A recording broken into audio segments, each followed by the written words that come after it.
to stay up out the streets if you can't take the heat. You need to stay up out the streets if you can't take the heat. Cause it get cold like Minnesota. Cold like Minnesota. Cold like Minnesota. Cold like Minnesota. Need to stay up out the streets if you can't take the heat. You need to stay up out the streets if you can't take the heat. Cause it get cold like Minnesota. Cold like Minnesota. Cold like Minnesota. It get cold like Minnesota. Need to stay up out the streets if you can't take the heat. You need to stay up out the streets if you can't take the heat. Cause it get cold like Minnesota. Riding around on boulders. Money sitting out, it sit way above your shoulders. I was eating pork and Boys Lacrosse unbeaten Middletown facing off with Jericho and Chilly Night near the water. Late third quarter. I got gold all on my necklace. Tatted up my arms, now my mama think I'm reckless. Got guns under my mattress. I was jugging since a young and free. My older cousin Reese, he from Hamilton, not DC. I rock MBs like I'm Gleeshy. Flip on banging off the wall. Gucci on my drawers. Why the fuck you in these streets if you scared of them four walls? I was stroking on your sister. She was calling me the mister. She so dick for pictures.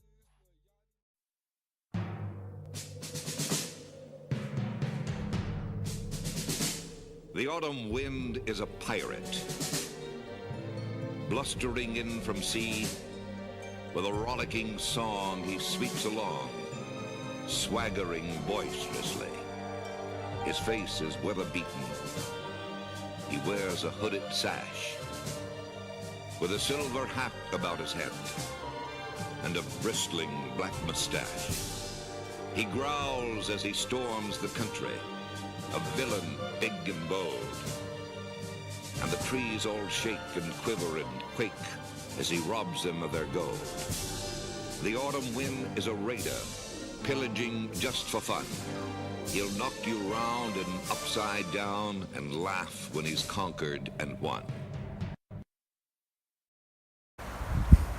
How many games did you win your freshman year? Sophomore year. Well, our sophomore year, we won our first injury fund game. Thought we were hot stuff, and then got goose-egged the rest of the year. Keeping it under 20. I was the goalie that year, so it kind of relied on me to keep it under 20. And we kept it under 20 every game except for one. They scored 20. So, I mean, hey, we had fun. That was really all we came out there to do. We sucked, so might as well have fun with it. Lacrosse is like that clown who, like, was a complete joke, and now he's, I don't know, like, at the stock market, like, really good. Would you say Cherho Lacrosse is Donald Trump? Yeah. Okay. How would you describe the play style of Cherho Lacrosse? We hit him hard and we hit him fast. That's pretty much all there is to it. We're good. Yep, good and fast. I started playing lacrosse sophomore year. I started playing baseball and then didn't really like it, so I started playing lacrosse.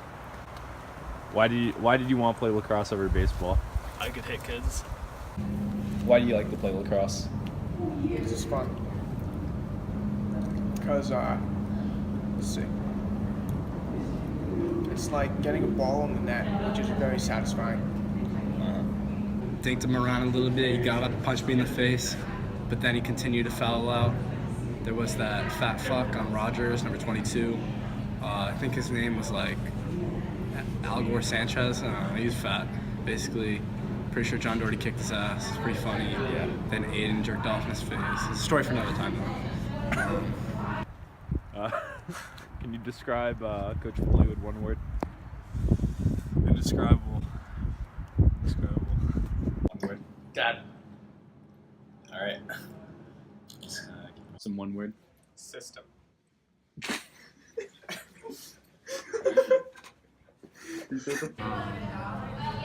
Scruffy. Scruffy for sure. Could you describe Coach Foley with one word? God. Probably be a patriot, someone who like loves this country, do anything for it, but not just a patriot in a sense of like America, but a patriot in a sense of he just loves to kick ass, I don't know, Mike Foley's relationships with the kids. I'd say it was friendly. They're very, maybe too friendly at times. They got a little, I don't know. With the players, I mean, there were kids like Pat over here. He called him like pansy ass and stuff. It was, I don't know, kind of crazy. Just let us do our own thing. So yeah. I don't know. I think that event really turned the course of our season. I can't help but agree. I don't know how to explain Mike Foley. I can't. I don't think I can. All right. Yeah. What is the Malachi Crunch? I don't know if I'm allowed to disclose that. Could you describe the man zone? The man zone? Yeah. The man zone is Mike Foley's signature defense, not to be confused with zone or man. It's both man and zone. It takes years to understand. Basically, you play man while you're playing zone. Man zone takes a little bit first, but it's a genius system developed by Coach Foley back in the 80s. Comprised a little bit of man, a little bit of zone. It's all in the name. That's all. Unbelievable play. Could only be run by the personnel he had. Very much to the first generation of Cherry Hill Lacrosse. There was a communist, a wrestler, Yes. a really big guy, Uh-huh. a Russian who couldn't speak English, Okay. and a bro. All right. Entire lot. Could you describe Coach Foley's last game? The Warwick Vets Foley's game? last game. That was a rough one. It wasn't his fault. Anyone who tells you otherwise, I'm dead serious. We lost 17-16, and Brian sent a kid off on the stretcher. That was pretty cool. But we lost, and this one kid was complaining. No names. Zach Rossi is torn because part of him wants to be a goalie and part wants to be attack. And I think what happened was that came together, and in his head he was like, I'm gonna score on the goalie because he sucks, which Zach did. So he shot on himself. I mean, he took the glory for the goal, which he probably was very happy about, but he scored on himself, so it kind of was a lose-win situation. It was just a total mess. We scored 16 goals and still lost. Not a lot of defense was played. I got moved at a center. I was creased, then I got moved.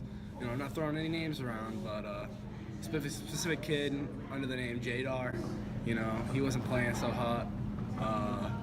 Brian, that kid, he's a pussy. He didn't play hard at all. And mostly Ben. Probably the entire loss can be pinned entirely on Ben Hubertus. That kid was a cancer on the team, but he scores here and there, but for the most part, he just can't shoot. When he needs to win, he's gonna miss, because he's Ben Hubertus. It's just in the name. Lose is in the name Ben Hubertus if you look hard enough. After Brian Wafflespoon laid the lumber, the Warwick Vets team threatened to fight us, and we wanted to, but Mike Foley would not have that on his turf. So instead, we just kept playing and lost by I think it was 1 goal, because Nick Cleary couldn't score, and was ratted out by no one in particular, who was trash.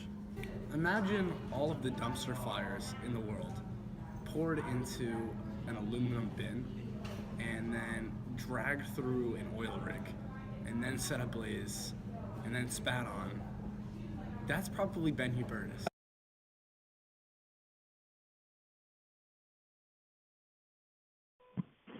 Do you want your interview? Then you should answer your phone. Your voicemail sounds like you're a toothless dinosaur. Go, John. How do you feel about proclaimed lacrosse star Ben Hubertus? Well, off the field, on the field, he was a good lacrosse player. But I mean, he was a total dick. He just had something to say about everything. He was always being a little about this and that, and it was just unbearable. I love him now, like a brother. But yeah, that's what I have to say about Ben. Well, Mike Foley used profane language against the Charahoe lacrosse team on the bus. All the bus ride that led to Coach Foley's dismissal. Now, I do remember there was a lot of screaming. I'm pretty sure he called us pussies or like something along those lines. I don't know. Do you think some of the kids on the team deserve to be called pussies? Oh, for sure. Did you snitch on Mike Foley after the Warwick Vets game? After the Warwick Vets game? Yeah, no, I did not. You That didn't was not snitch on me. him? Pat Langlis snitch on Coach Foley? Yes, he did. It was Pat. Without a doubt. All right. How do you feel about his dismissal from the head coach position? Semper Fi. That's, I don't know. I think that describes it pretty well. You knew it was the end of Coach Foley when you saw Mr. Shields carrying him down the hallway. It was pretty interesting.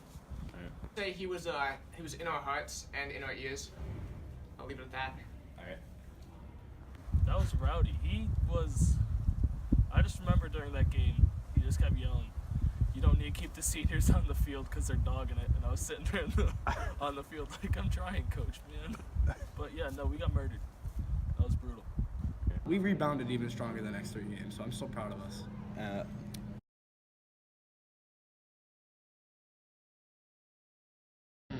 Under the lights, Middletown, on a turf pitch. Can't get any better than that.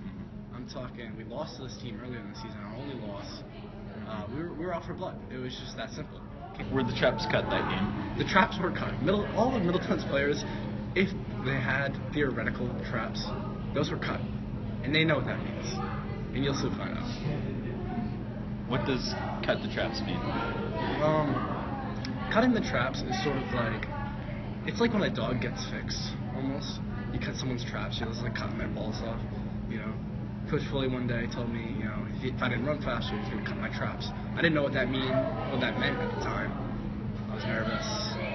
So I ran as fast as the wind. And ever since then, I've realized that cut your traps, no matter what it means. It's a motivator. And if you're going to cut someone's traps, it motivates them to play better.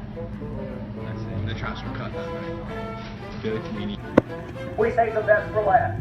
Boys lacrosse, unbeaten Middletown facing off with Charahoe at chilly night near the water. Late third quarter, Islanders down 1. Cole Stryker passes to Aiden Murphy. He bounces it off the turf and in, ties things up at 6. In the fourth. But I think I was tired of Middletown winning, and I just wanted to score. I scored. Yeah, just happened. Game tied at 7, just 41 seconds left. James Foley fires high on the run and scores. Charahoe takes back the lead, 8-7. But how about this? Came off the bus, we were up 8-6, then they tied it up at the end, and I was like, listen, Will, I know you've made 400 saves, but you're going to have to make 400 more if you want to win. And Will, of course, he doesn't say anything back. He's like, yo, I'll do it. As time runs out in regulation, Mike Chesney works around the defender and scores. Tie game again at 8-8. We're going to overtime. It took 4 extra periods to decide. He did it, right? He had at least one save per overtime. I was gonna shoot, but then I saw Jake and he was jumping up and down like a little, kindergartner. And then I just passed it to him, sidewind. Is it? Jake was what we like to call a D3 champ. So I knew he was the one who gave the assist for the shot. So I thought he had enough spotlight. And then he hooked it up. It's my man Jake Beauregard, sidewinder goal. The rest is history. 91-98. This one, and in the fourth overtime, Jake Beauregard winds up. Sidewind, game winner. Charahoe has Middletown at first loss of the season, 9-8 to final. That's Gordon. Our news continues in just a moment.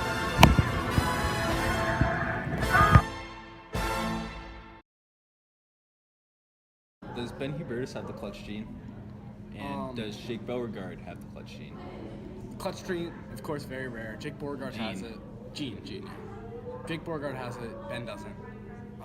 Not Ben's fault. Ben can score, but when it counts, Ben's gonna miss. You can just rely on it. It's just something goes off on him, and he's like, well, I can't do this. And then Jake has to take over and be like, all right, Ben, I guess you suck. And then, win in 4 overtimes. That's not specific. That's just, I'm making it up. You know, like if it was a 4 overtime game against Middletown and we can end it in the first overtime, but Ben decides to miss, and then Jake has to end it 3 overtimes later. Overtime, Jake Beauregard winds up, sidewinds, game winner. I'm not, you know, that's not specific. I'm making that up, you know, just in case. Hypothetical? Hypothetically, yeah.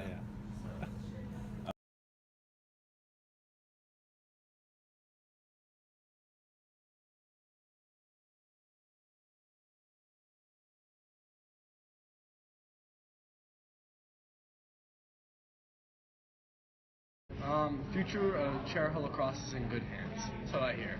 We got 2 young coaches, you know what they're doing. You know, the system is in place. That's what people don't understand these days. You can't have a great franchise without the system. Superstar Joel Rogers is a phony.